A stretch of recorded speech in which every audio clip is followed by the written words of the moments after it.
Assalamualaikum warahmatullahi wabarakatuh. Saya Muhammad Fajar Sidik dari Fakultas Ilmu Komputer, Prodi Sistem Informasi Universitas Pamulang. Kali ini saya akan menjelaskan tentang ejaan. Apa itu ejaan? Pengertian ejaan menurut KBBI, ejaan adalah kaidah cara menggambarkan bunyi-bunyi atau kalimat dan sebagainya dalam bentuk tulisan, huruf-huruf, serta penggunaan tanda baca. Menurut para ahli, ejaan adalah seperangkat aturan tentang cara menuliskan bahasa dengan menggunakan huruf, kata, dan tanda baca sebagai sarananya. Nah, sejarah ejaan bahasa Indonesia. Zaman kolonial. Pada zaman kolonial, pada abad ke-17 hingga abad ke-19, ejaan ditetapkan oleh Belanda sebagai kuasa kolonial, tetapi tidak bertahan lama setelah kemerdekaan Indonesia. Dan pada zaman Republik, pada tahun 1972, pemerintah Indonesia mengesahkan ejaan yang disempurnakan yang menjadi dasar ejaan bahasa Indonesia hingga saat ini.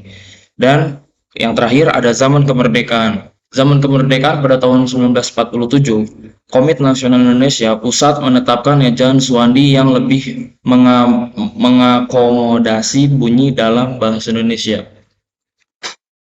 Seterusnya ada jenis-jenis ejaan bahasa Indonesia. Ejaan-ejaan yang pernah berlaku di Indonesia itu ada 4. Yang pertama ada ejaan Van Oppoidsen tahun 1901. Yang kedua ada ejaan yang disempurnakan tahun 1972. Yang ketiga ada ejaan Suwandi tahun 1947. Dan yang terakhir ada ejaan yang disempurnakan tahun 1975. Contoh-contoh ejaan. Contoh-contoh ejaan yang pernah berlaku yaitu juga ada 4. Yang pertama ada ejaan Van Oppoidsen. Ejaan Van Oppoidsen tahun 1901. Ejaan ini diperkenalkan oleh Christian Snoek, Gronje, dan C.C. Berg pada tahun 1901 yang kemudian dikenal sebagai ejaan Van Oppoidsen. Ejaan ini memiliki ciri-ciri khas seperti penggunaan OE untuk U dan DJ untuk J. Kemudian ada ejaan Suwandi. Ejaan Suwandi diresmikan pada 19 Maret 1947.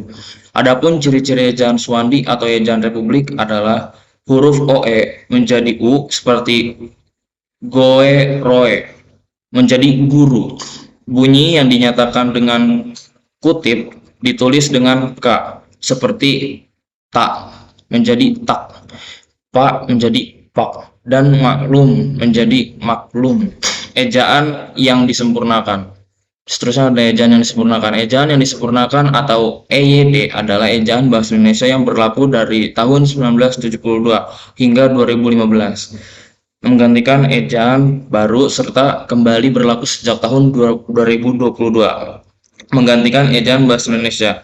Mengganti huruf Y dengan huruf J untuk melambangkan bunyi Y. Misalnya, jalan jadi dan jarak. Ejaan yang disempurnakan 1975. Pada tahun 1975, pemerintah Indonesia mengeluarkan pedoman ejaan yang disempurnakan sebagai upaya untuk menyederhanakan dan merapikan ejaan bahasa Indonesia. Pedoman ini sering disebut sebagai ejaan yang disempurnakan EYD pada tahun 1975. Dan selanjutnya ada penulisan ejaan. Penulisan ejaan dan contohnya. Yang pertama ada huruf abjad. Dalam bahasa Indonesia terdapat 26 huruf abjad dari A sampai Z. Yang kedua ada huruf vokal. Dalam bahasa Indonesia terdapat 5 huruf vokal yang diantaranya adalah A, I, U, E, O. Yang ketiga ada huruf konsonan. Dalam bahasa Indonesia terdapat 21 huruf konsonan diantaranya B, C, D, F, G, H, J, K, L, M, N, P, Q, R, S, T, U, V, P, Q, R, S, T, V, W, X, Y, Z. Huruf diftong.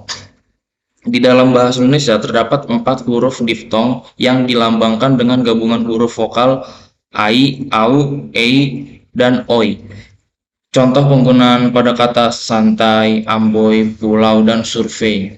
Yang kelima ada gabungan huruf konsonan. Gabungan huruf konsonan seperti ada K, H, N, G, NY, dan SY. Masing-masing melambangkan satu bunyi konsonan. Contoh penggunaannya seperti pada kata khusus, akhir, ngarai, siang, banyak, nyata, syarat, dan musyawarah.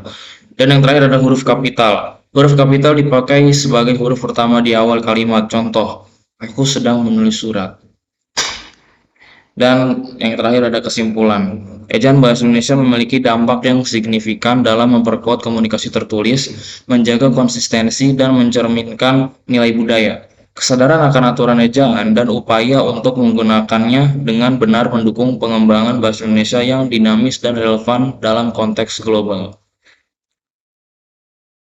Sudah, terima kasih sekian. Assalamualaikum warahmatullahi wabarakatuh.